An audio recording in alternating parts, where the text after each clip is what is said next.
I'm a little nervous. She's got vegan cream cheese. Whoa! Whoo, baby! Look at her go. This is gonna be lit.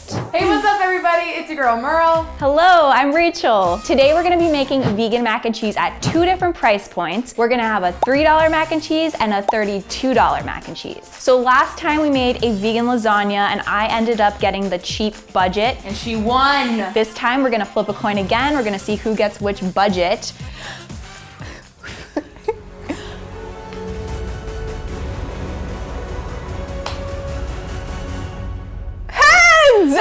I get to do the cheap one. Oh, I'm happy about that. That's like the harder one. Yeah, this will be good. We'll be switching it up for you guys this time. I'm gonna have to make a vegan cheese sauce that's convincing enough to beat store-bought vegan cheese. So I'm a little nervous. But it can be done, because last time Aria liked the cheaper lasagna. And then at the end, we're gonna have Aria come in here and he's gonna do a little taste testaroo and he's gonna see which one has the better value. Feeling good? Let's do this thing. Oh! All right, so first thing we're gonna do is roast some garlic. And by roasting this, we're gonna concentrate the delicious flavor of the garlic to give it that really powerful, robust, garlicky goodness that I think will take our mac and cheese to the next level. Pop your little top hat back on there, and then we're gonna just wrap it up. Now I'm just gonna pop this in the oven, and I have the oven at 400 degrees Fahrenheit, that's 200 degrees Celsius, and we're gonna let it roast for about 35 to 40 minutes. All right, so now we're gonna make our own oat milk. I'm always telling people there's no reason for you to go buy it yourself at a store. It's so easy to make, and oats are cheap. Not only does it have less of a carbon footprint than traditional milk, dairy milk, but also a lower carbon footprint than like cashew milk or almond milk. All right, so I have a half a cup of oats in there. Now I'm gonna add 2 cups of water. And now we're gonna blend this up. And something that I do to try to avoid sliminess, because there's a lot of fiber in these oats, is to only blend for about 30 seconds. I've noticed that it gets slimier if you do any more than that. Hot tip. Now we are going to strain this out. Ideally, if you can, it's great to use like a really thin cloth, even a cheesecloth, so it's as smooth as possible. Look at all this stuff we got out of there just on the first go. And I'm gonna strain this one more time for good measure. Wasn't that easy? And it's perfect for this recipe, because we only have $3, which is insane. Now what we're gonna do is saute up some shallot. And the reason I'm using shallot instead of just a traditional onion is because shallot has more of an oniony, garlicky flavor. I know what you're thinking, we already have garlic. But listen, garlic that's been roasted tastes differently than garlic that's been sauteed. So we want to get as much flavor in this mac and cheese as we possibly can. I'm just gonna add a little bit of salt as well. Hello, Merle. Yes, Rachel. Oh, what do we have here? A little shallot Oh, we got some wandering peepers in the house. Yes, a little bit of shallot. You know, I'm just trying to get the most bang for my buck. Yeah, with your mere $3. She's trying to intimidate me. It actually fuels me on, as a matter of fact. Maybe you shouldn't have made all those videos about how to budget things, because I've learned a thing or two from you. Okay, so now we're gonna add our shallots to the blender, and it's time to make our sauce. All right, we've got our little roasted garlic bulb here. We're gonna just squeeze. Whoa, it's so satisfying. And then we're gonna add it to our blender. I've got a roasted red pepper here. I'm just gonna use half of it. And what that is gonna do is add some more really great punchy, powerful flavor, and also will add a nice color to our sauce. The reason I'm using these is because they're actually cheaper when they're jarred and roasted ahead of time than they are when you buy them fresh and roast them yourself. So that's a little workaround. We're gonna use 1/4 teaspoon of turmeric, a 1/2 teaspoon of paprika, 3 tablespoons of nutritional yeast. This is what's gonna give us the cheesy flavor. 1.5 tablespoons of cornstarch. And this is gonna help thicken our sauce up once it's in the pan. 1 teaspoon of salt, 1/2 cup of vegetable broth. And when it comes to vegetable broth, if you get a bouillon cube and add water to it yourself, it's a lot cheaper than if you buy a carton of vegetable broth at the store. 1 teaspoon of apple cider vinegar, 1 tablespoon of tomato paste, and finally we have our oat milk. So we're gonna go ahead and add that in there. All right, now let's blend all of these ingredients together.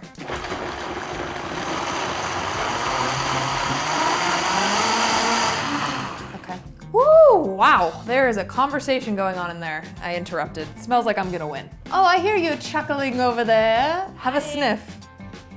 Doesn't that smell good? Ooh, impressive. Do I detect a shiver? It looks a little like carrot juice to me right now, though. We're not finished. All right, and this is our final step. We are going to add our mixture to a pot. And don't worry if it looks thin, because as we have this over the heat, we're gonna mix it for about 5 minutes or so, and that will thicken it up. The cornstarch will be our thickening agent and will activate with the heat. And you wanna bring this to a boil, and once it starts boiling, we're gonna turn it back down. All right, this is looking fantastic. Back of the spoon is coated. Now we're just gonna add in our pasta. I decided to go with a classic elbow mac and cheese because I think this cheaper pasta is probably gonna be more of the kind of like boxed mac and cheese feel. Oh yeah, coat that elbow mac and cheese. All right, this is looking heavenly to say the least. So now it's Rachel's turn to step up to the plate and make her mac and cheese. I'm feeling pretty good though. Okay, so I have $32 to make this mac and cheese now, and I am gonna go a little crazy. So I think one way we can really elevate this mac and cheese and take it to the next level is to put on some fancy breadcrumbs. I drew a little bit of inspiration from Alvin's ultimate mac and cheese recipe video, and I saw that he uses bacon in his breadcrumb topping. So I thought, why not use some shiitake mushrooms and make a little shiitake mushroom bacon, which is like one of my favorite things ever. It's gonna be lit. So I'm just gonna cut the mushrooms into really thin strips that are about 1/8 of an inch thick. 2.5 tablespoons of olive oil, because we want these to get really crispy. Some salt, like a good amount of salt to taste, and some pepper to taste. Mix them up. We want them to be nice and oily. So then just make sure they're nice and spread out and they have plenty of room. And now I'm just gonna bake these at 375 degrees Fahrenheit for 10 minutes. Okay, so now I'm gonna get started on making our breadcrumb topping. So first I'm gonna add 2 tablespoons of olive oil to a pan, 1 1/4 cup of breadcrumbs, 1/2 teaspoon of paprika, 1/2 teaspoon of garlic powder, some salt, and then here I'm gonna get extra fancy because I can, and I'm gonna add in some vegan Parmesan. This smells so good. All right, and then lastly, I'm just gonna add in some chives. Okay, so I just took the shiitake mushrooms out of the oven, and I'm gonna add them in. They're not completely crispy yet, but that's because we're gonna put this breadcrumb topping back into the oven at the end, and I didn't want them to burn. Oh my God, I am so excited about this. So you can't have a mac and cheese without milk. So I'm gonna make some homemade cashew milk because it's about 10 times better than store-bought cashew milk. So I added 1 cup of cashews that I boiled for 10 minutes, 3 cups of water, and then I'm just going to blend this up. And now I'm just gonna stick my little fingers in here and make sure that it's not gritty because we don't want any of that grit. If you have a high-powered blender, definitely use it for this because you want to get this as smooth as possible. So now let's get started on the sauce. First, I'm going to add a 1/2 stick of vegan butter, 3 tablespoons of flour. I'm gonna just mix this really well until it forms a roux. We want it to look like wet sand.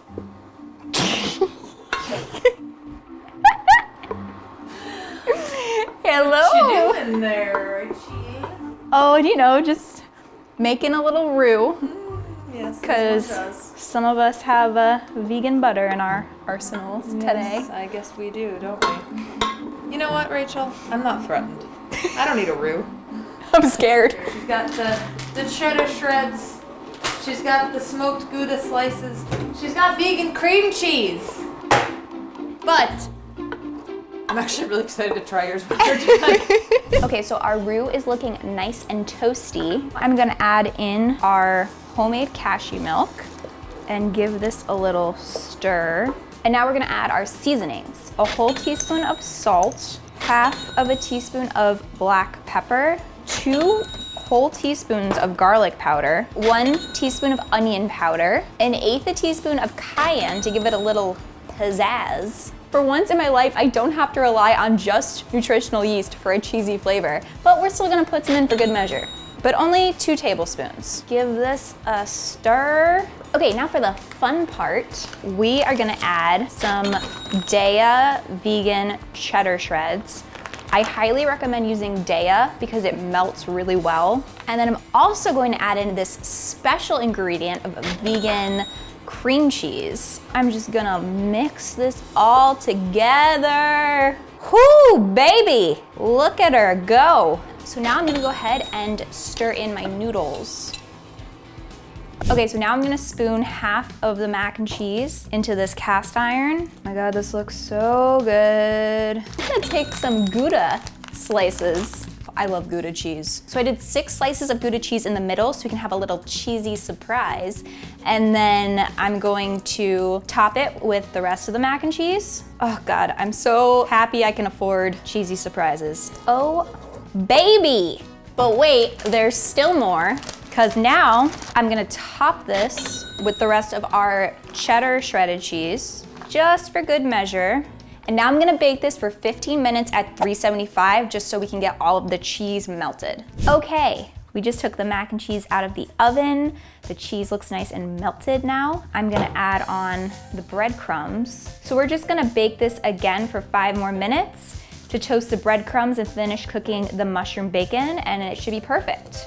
Okay, so we just pulled our mac and cheese out of the oven. The mushroom bacon is looking perfect. And now I'm super excited to use this ingredient because I've never used it before, but I'm going to top this mac and cheese with a little bit of truffle oil to make it extra, extra fancy. And now it's time to have Aria judge. Oh, Okay, mac and Aria. cheese. So we have 2 mac and cheeses for you. You don't know who made which one. No. Go ahead. Oh, they smell so good. I haven't had mac and cheese in a long time too. I'm gonna try this one. That's really good. I don't know if I make this up, but it has little hints of tomato for some reason. I don't know why. I'm trying to identify what the cheese substitute is. I can't. Yeah, I don't know, it tastes like mac and cheese to me. But I can see his mushrooms on here. This would probably be served in a fancy, upscale, you know, trendy place in Portland. Probably sell this type of mac and cheese. Portland, Oregon, they love this type of They do. Very different. The cheese here tastes a lot more like real cheese. Now, I'm not a big cheese person, but it has kind of that, well, how do you describe that taste of a cheese when it has a little bit more of like an older feeling to it? It has this cheese here. Mature. It has a mature, sharper kind of feel. I like the breadcrumb topping. It gives a nice little surprise, little pop and crack in the mouth. Kind of like those, you know.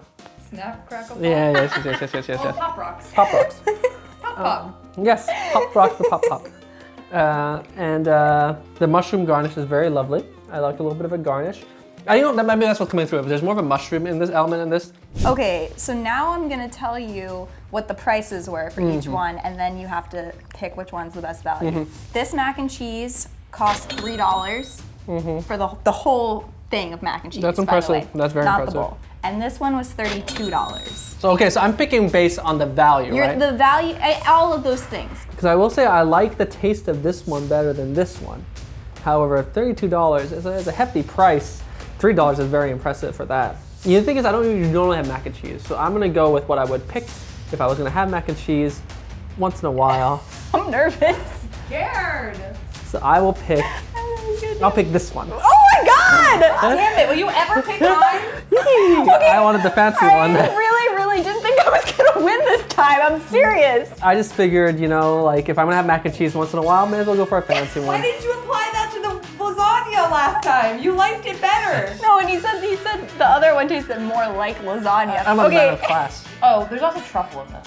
Oh, I love truffle. You know, my that's God. that's the mushroom. That was the mushroom. Thank you for saying that. Well, now you know he really didn't know whose was his. Thank you both. So much. Yay. What a treat. Okay, well there you have it. Merle, don't be mad at me. I just keep getting beat down. I come back again. I'm gonna just have to come back even stronger next time. The bottom line is, even if Aria picked this one, I think at the end of the day we have given people 2 very, very delicious options, no matter what your budget is or what you're looking for in a mac and cheese. Yeah, thank you so much for watching, and let us know in the comments below what you want us to make next. What do you want to see me lose at making? No! I bet you next time Merle's gonna win. Only because I'm gonna have Aria's hand twisted behind his back while he's on. actually really do like the breadcrumbs with that. Okay, I take it back. This one wins. It's really good. This one's really good.